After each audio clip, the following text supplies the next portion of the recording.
What is up, Japan Ballers, and welcome back to another edition of the Japan Baller Weekly Spotlight. This week, I'm joined by Susan McCormac, who has been a longtime supporter of Japan Ball dating back to 2006 and now runs her own Japanese culture blog called Japan Culture New York City that you should all definitely check out.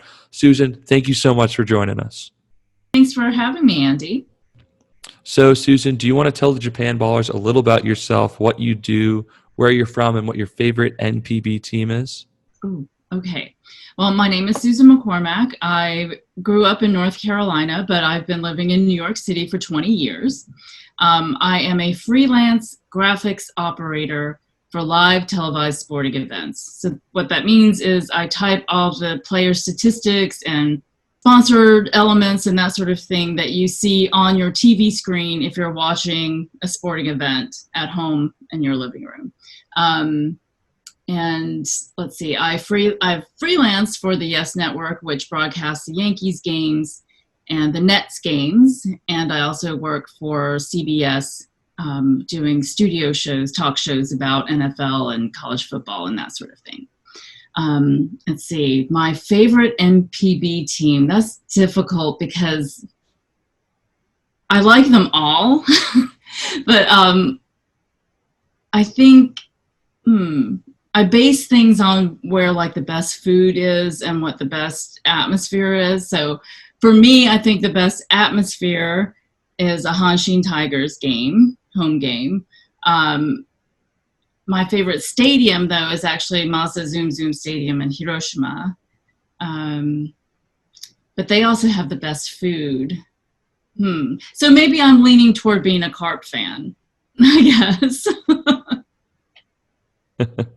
Someone who works within Yes Network, you are obviously a big fan of baseball, but what intrigues you most about NPB, maybe more so than the MLB?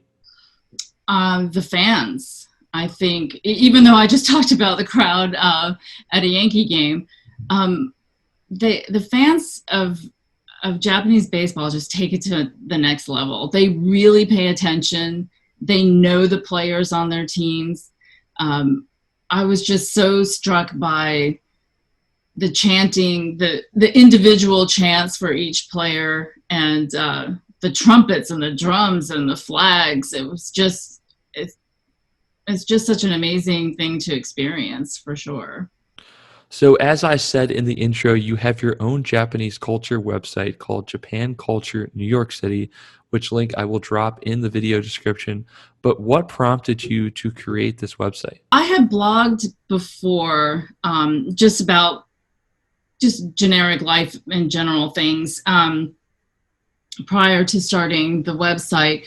And one of the things I wrote about was attending different Japanese related events. So, if I went to a film festival or if there was a talk about sake or something like that, I would write about it afterward. And then I started thinking, well, there's so many things going on. Maybe if I wrote about these events before they happened, other people would want to go too. And so that's how I created that. And since then, I started it in 2011. And since then, there have been so many more types of events happening here in New York that go beyond sake tastings and restaurant openings and, what's the best ramen. It's just amazing how many things related to Japanese culture happen here. So in 2013 and in 2017, you had the experience of working at the World Baseball Classic. So how did that develop, your love of Japanese baseball, and what was that experience like? Some of my most treasured work memories, for sure. In 2013, we did one round in Fukuoka and then the second round in Tokyo. In 2017, it was all in Tokyo. We had a great crew. It was like a lot of Americans, but we were also working with local Japanese camera and audio crews. So it was great getting to know them and their work ethic and seeing how they do production. For example, if someone hit a home run, and I don't know if you've watched Japanese games on television, but the camera person will follow the ball, and then when it lands, in the stands, they do like a really quick zoom into it. And the first time that happened, our director was like, "What was that?" He thought it was a mistake because we don't have these zonk zooms here in the States. So after that, they were talking like, "No, that's normal. That's what we do." So I think that was like the biggest difference. But and definitely work ethic. It's like people are just pushing to have like the perfect broadcast, and everything set up properly. And Yeah, I'm sure the fans and Americans watching that on TV were probably like, what's with the zoom there? Like, I'm sure that was really weird for them too. You've been on 6 Japan Ball tours and have been on most of our summer series of Chatter Ups. So what is it about Japan Ball that keeps you coming back? I love the camaraderie. And actually the last tour I went on was 8 years ago, which I can't believe, but it's just such a great experience, and it's amazing to see how Shane has expanded it, and how so many more people are really getting into MPB and just enjoy chatting about it with each other.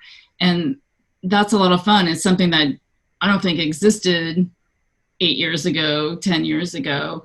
And I'm assuming, of course, that COVID has kind of forced things to be that way, but it's actually a good byproduct of the pandemic, is that we've found this forum where people from all over the world can sit together and talk about their experiences with Japanese baseball. So that's been one of the reasons why I continue to tune in, and definitely hope to make it to another tour, hopefully soon, when we can all travel safely again. Well, thank you so much for joining us, Susan. Thank I you really so appreciate much. you taking the time. Hopefully we'll see you on a tour in 2021, and hopefully you get to go to the World Baseball Classic again. Yes, I hope so too. Thanks for the time and the opportunity to talk about Japanese baseball.